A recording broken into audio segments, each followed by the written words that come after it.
Ms. Giyose, because of the time constraint and some of the issues that have been addressed, from a continental African Union perspective, and I know that you now have a nutrition and food systems implementation plan, and that you recently hosted a meeting of regional economic communities on strategies to ensure food security, nutrition during the COVID-19 pandemic. But given the challenges that have been presented, can you indicate how these existing policy instruments help to address the identified challenges or indeed opportunities if there are some? And how can development partners engage with these AU policy instruments to address pro-equity policy agenda for Africa? Over to you, Ms. Giyose. Thank you very much, Namukolo, and thank you to all the speakers. This has been a very enlightening conversation.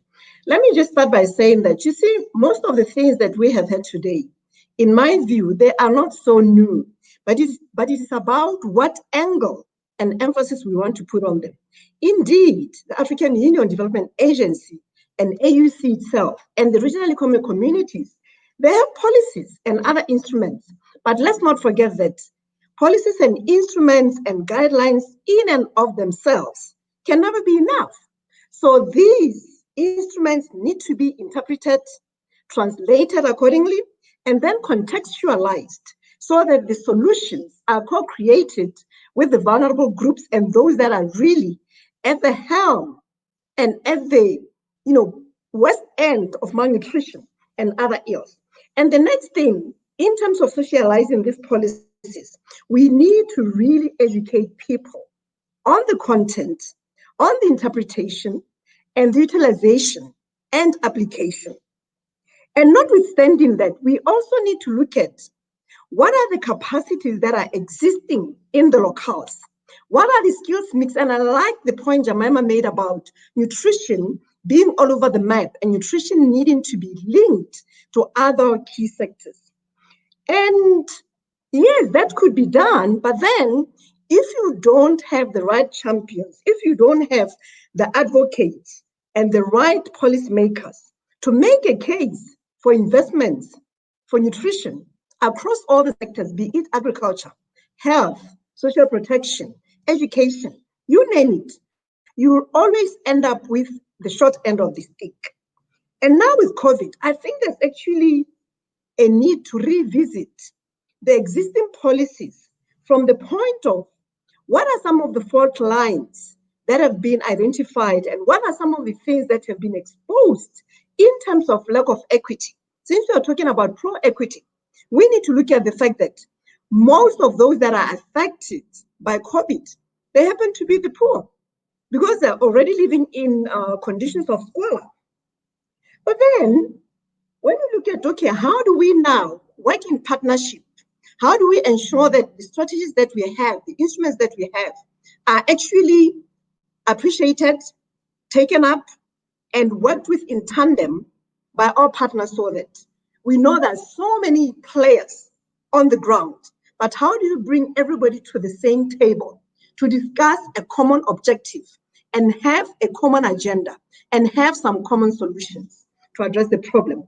So one thing that we've been doing as the African Union and African Union Development Agency was to engage, or is to actively engage the parliamentarians, because these are the people that are making the laws that are actually important for encapsulating the policies and programs and making sure that there are enough legal instruments and that there is enough commitment across the board. And the next thing I think, we need to be inclusive. We can't sit on the 10th floor of some building and make decisions for people. There has to be a really conscious and conscientious approach and effort towards making sure that those that are affected also are part of the solution making, the co-creation I talked about. Now, do we need new policies? I don't think so.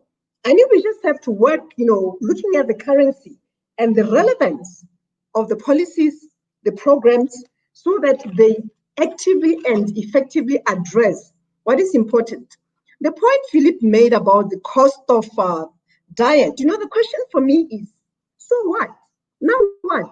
We know the cost, so how are we going to be influencing the investment at the right place, for the right people, with the right intention, and with the right impact? So I think really ensuring that the data, the evidence that we have in our midst is actually optimally utilized. And now, one thing that I've always observed in these conversations, particularly since COVID, but since time immemorial, we seem to be missing a very important element or point around women's mental health. Women are already burdened with so much on their plate. They are the caretakers, they are the food producers, they are multitasking. So, what is the impact on their mental health? And I think this is something, for me, I would really like to see a study that documents this aspect and maybe mental health, not just for women, but for everybody. We are living in uncertain times and we need to necessarily approach mental health because of the anxiety, the uncertainty, and the depression that comes with it from a very practical and pragmatic point of view. Let me stop here and thank you, Jemima. And thank you, Namukolo. Thank you